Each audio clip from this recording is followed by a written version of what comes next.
Por supuesto, sus comentarios. Además, hablábamos justo sobre el sismo registrado el día de ayer, Día del Padre, 6.1, epicentro Callao. Hoy se registró uno, también pasada o cerca a la 1 de la tarde, 12:40 minutos, de 4.2, nuevamente epicentro en el Callao. Y bueno, la idea es un poco entender cómo esta situación tiene también una mirada económica con el tema de la autoconstrucción, ¿no? Víctor Fuentes, economista del Instituto Peruano de Economía, está con nosotros. Víctor, ¿cómo estás? Buenas tardes. Hola Valeria, buenas tardes. ¿Qué análisis se hace desde el Instituto Peruano de Economía, Víctor, con el tema, por ejemplo, de las casas autoconstruidas, ¿no? Que pasamos la voz de repente a un maestro de obra o alguien de repente del barrio que sabe más o menos cómo techar la casa.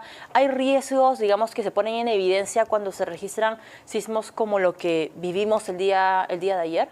Sí, por supuesto, son riesgos muy graves, ¿no? Digamos, el terremoto de ayer fue, digamos, de una intensidad no muy alta si comparamos con el sismo más poderoso que fue en 1940, hace varias décadas, pero por encima de 8 grados en la escala de Richter, ¿no? Entonces, si sabemos que el Perú y sobre todo la costa más cercana a Lima es bastante vulnerable a este tipo de fenómenos naturales, es importante entender cómo es que están construidas nuestras casas, qué tan vulnerables son, ¿no? Hay un estudio de GRADE que apunta que el 69% de las viviendas construidas en Lima son autoconstruidas, ¿no? Están siendo construidas o son autoconstruidas.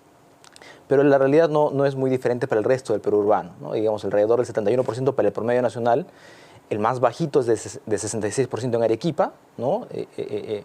Pero para el resto de grandes ciudades como Piura, Chiclayo, Huancayo, Ica y por supuesto Lima está alrededor del 70%, ¿no? Entonces, ¿qué significa que esté autoconstruido? Significa que, digamos, no tiene digamos, las licencias, no tiene los permisos, no ha sido construido con digamos, profesionales, con planos, ¿no? Con ingenieros, arquitectos alrededor del proyecto. Es decir, tenemos un maestro de obras que en su mayoría de casos es un amigo o un familiar o un recomendado de un amigo o un familiar que finalmente termina construyendo estas viviendas. ¿Y hay un riesgo? Sí, por supuesto. Esto en la medida en que no tenemos digamos, un control, digamos, una supervisión adecuada de los planos de ingeniería, el proceso de construcción, el proceso determinado, ¿no?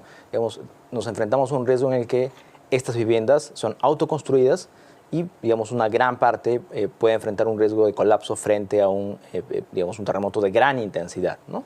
Digamos, y si uno se pone a pensar qué tan grande puede ser un terremoto de gran intensidad, la sacudida que registró la ciudad de Lima en el terremoto de Pisco del 2007, que fue una escala de 7.0, claro, ¿no? Fueron más o menos 80 índice de movimiento de 80 por segundo al cuadrado. Es un índice para medir qué tanto se mueve.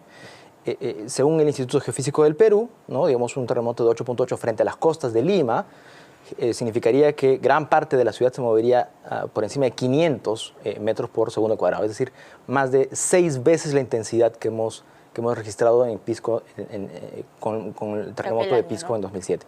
Entonces, ahora, la intensidad del efecto que puede tomar sobre las viviendas es muy grande y, por supuesto, las consecuencias sobre la vida y salud de la población también.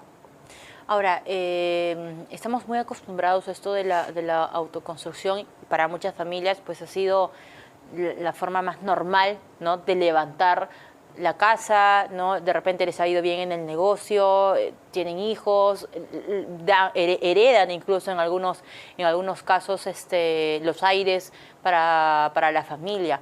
O sea, está muy interiorizado eso, pero lo cierto, digamos, la mirada que tiene IP, Víctor, es que eso también expone muchísimo lo que ha ocurrido también con el fallecimiento ayer de ese señor de 36 años que le cae pues, un muro y la Fiscalía va a investigar, ya lo comunicó. ¿Por qué? ¿Por qué tenemos estos índices muy altos? Sí, 60%, 70% en algunas zonas. Un punto clave tiene que ver con una inadecuada digamos, forma de planear el desarrollo urbano, ¿no? Básicamente no tenemos un planeamiento urbano que vaya pensando en el desarrollo de las ciudades en el mediano o largo plazo, ¿no? Y eso sin duda digamos, afecta las decisiones de los hogares peruanos, ¿no?, sobre dónde construir su casa, ¿no? En ese sentido, lo que hemos visto en los últimos años es que hay este crecimiento de las viviendas se da principalmente a través del crecimiento de viviendas informales, ¿no? Y por lo tanto, en muchos casos, en zonas donde no debería construirse, donde es, digamos, la vulnerabilidad es mayor aún, ¿no? Zonas de laderas, cerros, junto a los ríos, que digamos, los ríos de deslizamiento son altos, ¿no? Entonces, digamos, ha faltado, por una parte, una mayor planificación urbana para tener idea de dónde construir, dónde no, pero también ha faltado una promoción adecuada del Estado para ver dónde es que ponemos los incentivos para fomentar el desarrollo de la vivienda formal, que además asegura el cierre de brechas sociales, ¿no? Es decir, por ejemplo, estas inversiones, estos tráficos de terrenos que invaden en muchas zonas de la periferia del país, y de las principales ciudades, por supuesto, no tienen acceso a servicios básicos y digamos, van a demandar en el futuro un mayor cierre de brechas económicas y sociales. No tienen luz, agua, desagüe, van a demandar ese cierre de brechas. El desarrollo del planeamiento urbano a través de, digamos, sabiendo por dónde es que se van a crecer las ciudades, permite llegar antes con los servicios básicos para que estas viviendas puedan, digamos, asentarse de la manera más adecuada. Ahora, Víctor, permíteme cambiar un poco el tema e irnos del tema de la coyuntura, de los sismos y demás. Hay otro punto que también está generando muchísima preocupación. Lo hemos tocado varias veces aquí en este espacio de la minería ilegal de oro. Yo recuerdo que hace algunos meses ustedes advirtieron que esa situación también estaba aplicando a la minería ilegal en el cobre, que de hecho hoy salieron los resultados del PBI del mes de abril, y uno de los sectores que mejor desempeño ha tenido es minería de hidrocarburos, y cuando uno empieza a desmenuzar producción de cobre, producción de zinc a nivel nacional. ¿Cuál es el análisis que se hace desde IP sobre la minería ilegal de cobre? ¿Qué tanto se ha avanzado? ¿Hay alguna cifra de repente que nos pueda dar luces sobre lo potente que se está convirtiendo esta situación? Sí, por supuesto. Digamos, si bien la minería ilegal ha venido creciendo de manera muy acelerada en los últimos años, y esta, digamos, principalmente ha estado atada, ¿no?, al desarrollo de la minería ilegal de oro, como hemos visto en las noticias y digamos, los efectos que tiene que ver sobre la inseguridad y la salud de los trabajadores, eso, digamos, no esconde que también ha habido un crecimiento muy rápido y acelerado de la minería ilegal de cobre, ¿no? Esta principalmente en la zona sur del país, y digamos, viene pasando un poco inadvertida, ¿no? Y si bien el tamaño no es, digamos, comparado con la minería ilegal de oro, no es tan grande, ¿no? Digamos, sí viene acelerándose, digamos, de manera muy rápida. Como para tener una idea, ¿no? Digamos, hay diferentes fuentes que apuntan a que por la zona del corredor minero sur transitan más o menos 250 camiones por día de minería asociados a minería ilegal de cobre, mientras que la minería legal de cobre en esa zona más o menos mueve 100 camiones, ¿no? por día. Es el doble. Es el doble, correcto. El ilegal con respecto al formal. Correcto. Correcto. ¿Se tiene información, Víctor, un poco también para que la audiencia pueda entender de cuánto dinero mueve? ¿Todavía es muy prematuro? ¿Todavía de repente no se sabe? ¿Cuál es el panorama sobre ese punto? Todavía nos falta un poco más de información, nos falta un poco más de análisis para tener alguna cifra preliminar, ¿no?, sobre la cual discutir, pero si tenemos en mente, ¿no?, digamos, la minería ilegal de oro, que ha venido creciendo por dos principales factores. Uno, el contexto internacional sumamente favorable, con precios de los commodities en el cielo, pero al mismo tiempo un Estado que ha sido incapaz de, digamos, enfrentar la minería ilegal, cubierto por supuesto bajo el manto del Reinfo. Es de esperar que en la medida en que los precios se van a mantener en estos niveles, el desarrollo y crecimiento de la minería ilegal de cobre también se va a mantener, es decir, tiene condiciones que son favorables para el desarrollo de esta actividad ilegal. Digamos, ahora, si bien tiene algunas similitudes, también tiene algunas diferencias respecto a la minería ilegal de oro. En el procesamiento, digamos, la parte operativa de cómo procesar el oro es un poco diferente a cómo procesar el cobre. Y básicamente, digamos, es un tema de inversiones, de volúmenes, ¿no? Entonces, digamos, en el caso particular del oro, digamos, la obtención de las pepitas digamos, requiere una cantidad de movimiento de tierras menor. En el caso del cobre es mayor. Entonces, si uno mira la producción ilegal de cobre, nosotros hemos calculado que más o menos alrededor del 47% de todas las exportaciones de oro del país en el 2024 fueron de origen ilegal. Para el caso del cobre no tenemos esas cifras, pero podemos aproximarlo un poco a partir de, digamos, el volúmenes de producción de las grandes empresas mineras, porque se requieren grandes volúmenes de movimientos de tierras.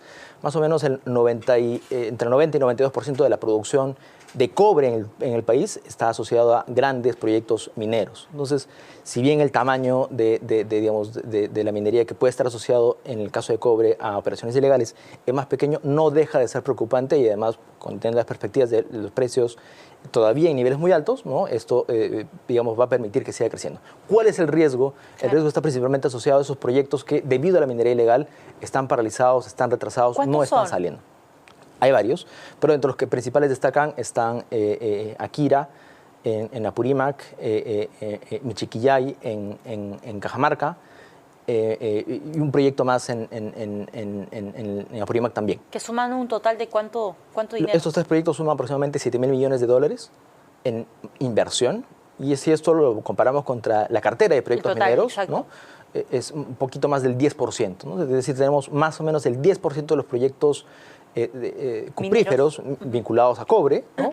Que están retrasados, están rezagados por decisiones ajenas de la empresa, principalmente digamos, por el avance de la minería ilegal en estas zonas.